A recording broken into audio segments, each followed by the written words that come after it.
نن راځو چې په اسانه ډول سره څنګه کولی شو موږ زیات فایلونه که د هر اکسټنشن وي یا ډاکس وي اکسلز وي مثال HTTP وي MDB وي SQL وي یا دې ته ورته نور فارمیټونه فایلونه موږ سره موجود وي خو موږ غواړو چې هغه په یوه انټر سره ټول یا ریډ اونلی سیسټم اونلی کو یا هم هایډ کو ورسره هم یې هایډ کو ورسره نو که موږ هر فایل ته راځو ځان ته دا ډېر مشکل کار دی اما موږ دونه اسانتیا لرو چې یوازې په یوه انټر سره ټول معلومات مو هایډ کو او سیسټم اونلی هم کو ورسره ریډ اونلی هم کو ورسره که زه راسم دلته ما سره ټکس فایل نه دی په دې ډایرکټري کې دلته په ټول ډایرکټري یا فولډر کې ما سره MP3 اواز نه زه غواړم چې دې فلش فولډر ته راسم او دا دې دواړو فولډرونو کې څه معلومات دي دا ټول سیسټم فایل کوم او هایډ کوم هم دې لپاره به زه راځم څنګه نو ما سره دا ډایرکټري چیرته ده په C ډرایو کې موجوده ده که نه C ډرایو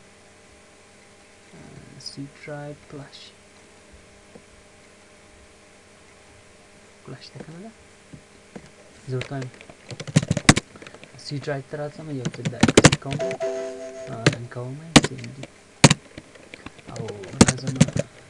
C ډرایو ته که نه یا کوم ډایرکټري فلش ډایرکټري ده که نه زه ورته وایم CD فلش یا کوم په دې کې ما سره څو ډایرکټریانې دي ټو دا دوه ډایرکټري د دې په داخل کې ټوله ډیټا سیسټم کوم او د هایډ کوم نو زه ورته وایم ټریډ سټیک ډاټ سټیک که نه منفي آر ریډ اونلی که نه سیسټم اونلی که او هایډ غواړم چې اوس دا باید که زه اوس دا انټر کړم دا یوازې د فلش په ډایرکټري کې که برسېرن څه پراته وي هغه به داسې کړي خو هر فولډر ته ځان ته نه پسې داخلېږي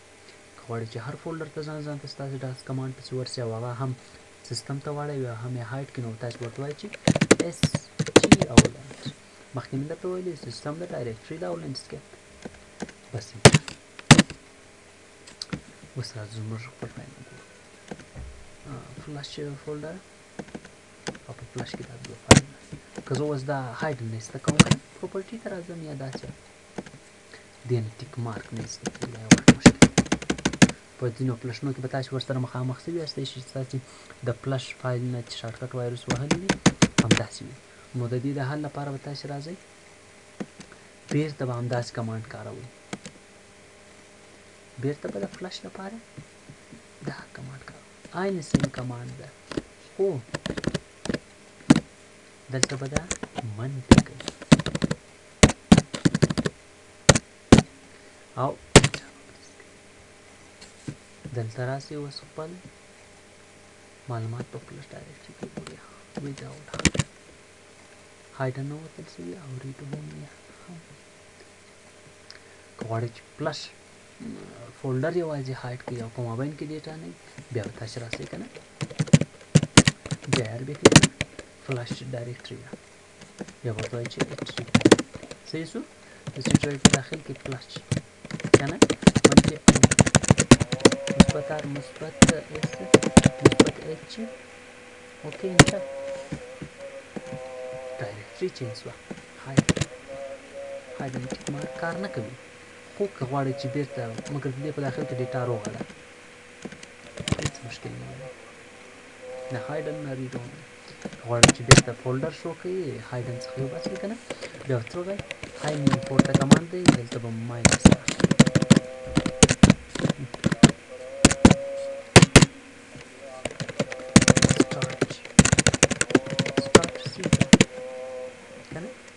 دا سټارټ په واسطه باندې کولی شو وروسته بیا د سټارټ په اړه معلومات وایي دا هم دا فایل کمپلیټلی روغ شو هم فولډر روغ شو او هم که غواړئ چې بیا د فلش په مابین کې فایلونه هایډ کړئ د دې فلش نو تاسې به راځئ دلته به ډایرکټري ورته چینجوئ ورته وایئ CD فلش که نه ډایرکټري منفي R سټیک ډاټ سټیک مثبت S او مثبت H که نه سیسټم ډایرکټري and now see so I'll start the flash start shift start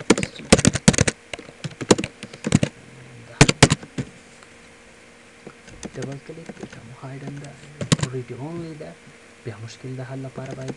څنګه د حل لاره ونیسو. سیم کمانډ دی کنه ملګرو ترالو داسې ترڅو جمله اکزیت هم دی نه او هم دی نه جانب ټیک کړم. داسې فرض کړه چې موږ تازه اوس راغلی دی زموږ په سیسټم کې یو مشکل راغلی ده.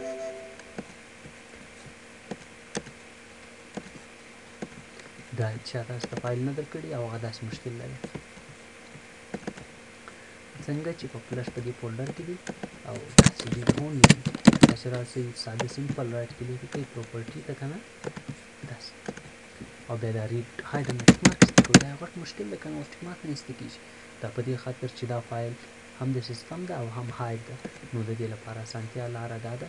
چې زموږ په کوم ځای کې دا موقعیت لري دا په سی ډرایو کې دا فلش ډایرکټري کې نو راځو سی ام که نه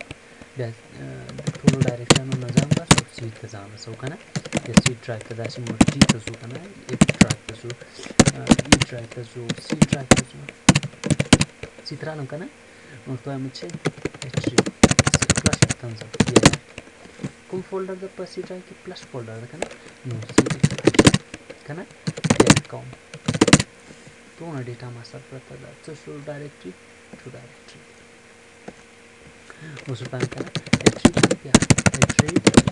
منفي آر منفي ایس منفي اچ صحیح شو سټاریک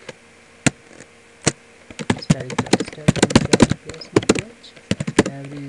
system directory and line script alias دا یو کمانډ دی چې د دې په واسطه باندې څه پته سره پاکېږي موږ په alias ډبل کلیک زموږ فایل نه بواسو کمانډ